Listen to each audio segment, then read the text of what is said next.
paz do Senhor, meu irmão, a paz do Senhor, minha irmã, sou a pastora Eliane, trazendo aqui o segundo áudio do estudo Retorno e Diáspora.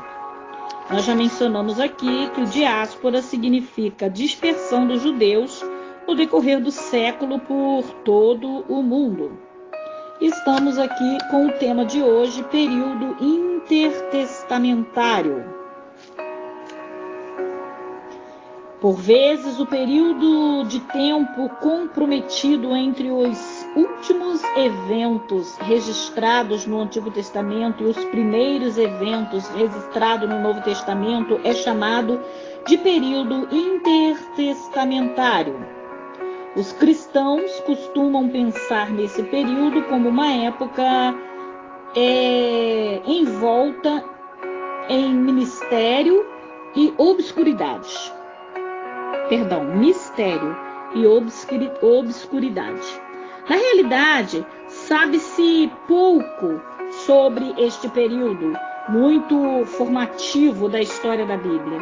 E a compreensão deste evento pode nos ajudar a compreender melhor o Novo Testamento.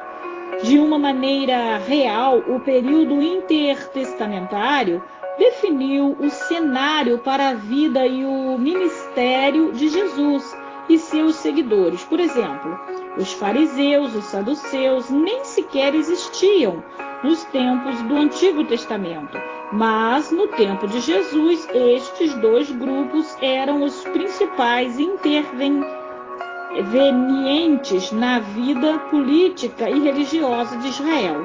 Tanto que Jesus gastou tempo e energia consideráveis condenando-os e instruindo seus discípulos a não seguir o exemplo deles.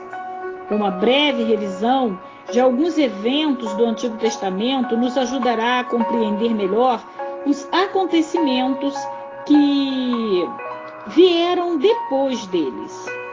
Quando os assírios exilaram o reino do norte, levando o povo para fora da sua terra, trouxeram povos estrangeiros de todas as terras de Israel, a fim de evitar possibilidade de uma revolta unificada.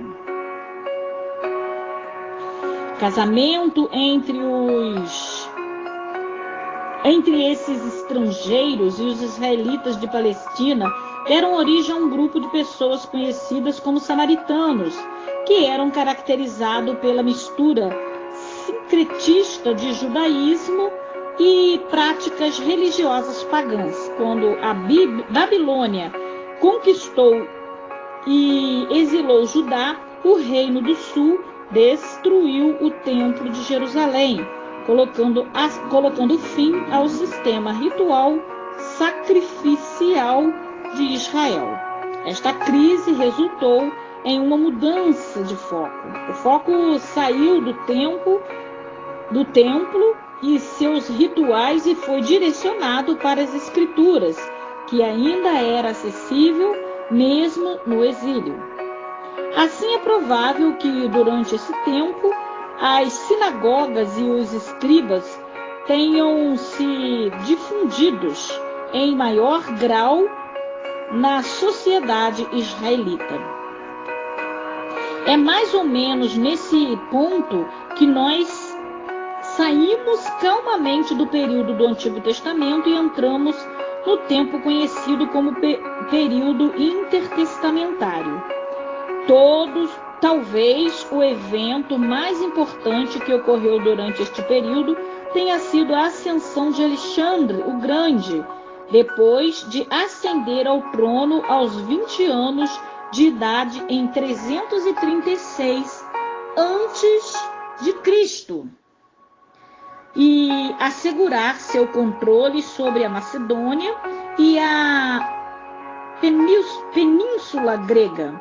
O jovem Alexandre iniciou uma série de vitórias impressionante sobre a Pérsia.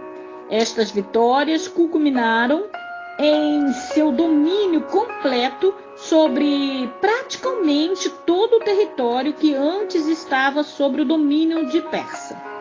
No entanto, no mesmo modo que chegou ao poder tão rapidamente, Alexandre sucumbiu à doença e morreu em 323 a.C., com 32 anos de idade.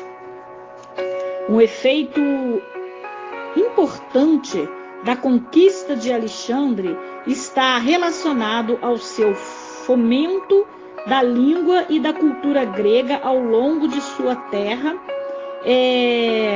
Conquistada rapidamente, o grego passou a funcionar como um meio de quase universal da comunicação e compreensão do Antigo Oriente Próximo.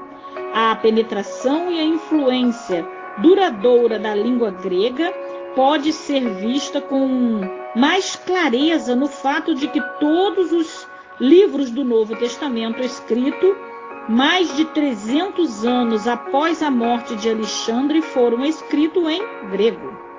Após a morte de Alexandre, seu reino foi dividido entre seus generais e outros sucessores.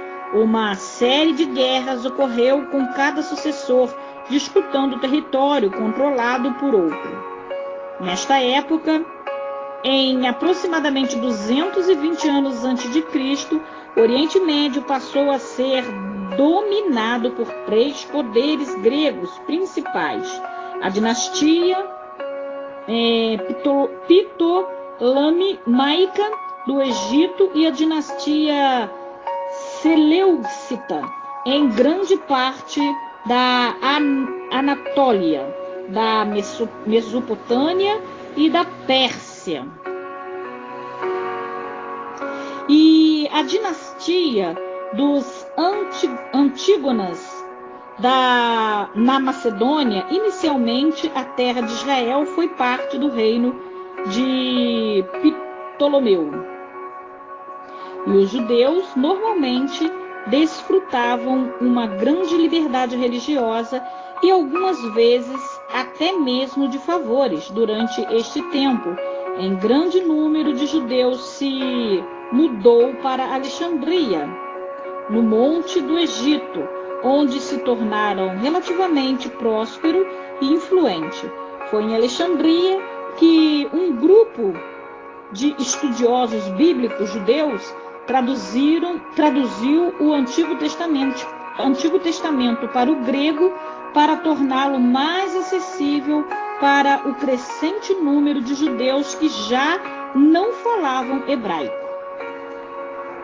Mais tarde, esta tradução, conhecida como Septuaginta, se tornaria a Bíblia do cristão, da igreja primitiva, e a maior parte das citações do Antigo Testamento encontradas no Novo Testamento foram feitas a partir dela em 198 a.C.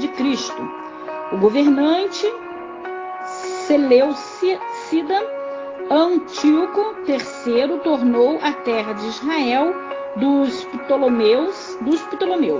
Quando seu filho Antíoco Epifânio IV assumiu o trono em 175 a.C., tudo mudou para os judeus. Antíoco tinha uma ambição de conquistar o reino de Ptolomeu no Egito, e a fim de reforçar suas defesas e preparar-se para a sua campanha no Egito. Nós vamos parar aqui. No próximo áudio vamos dar continuidade à terceira e última parte do tema Retorno à Diáspora. Até lá!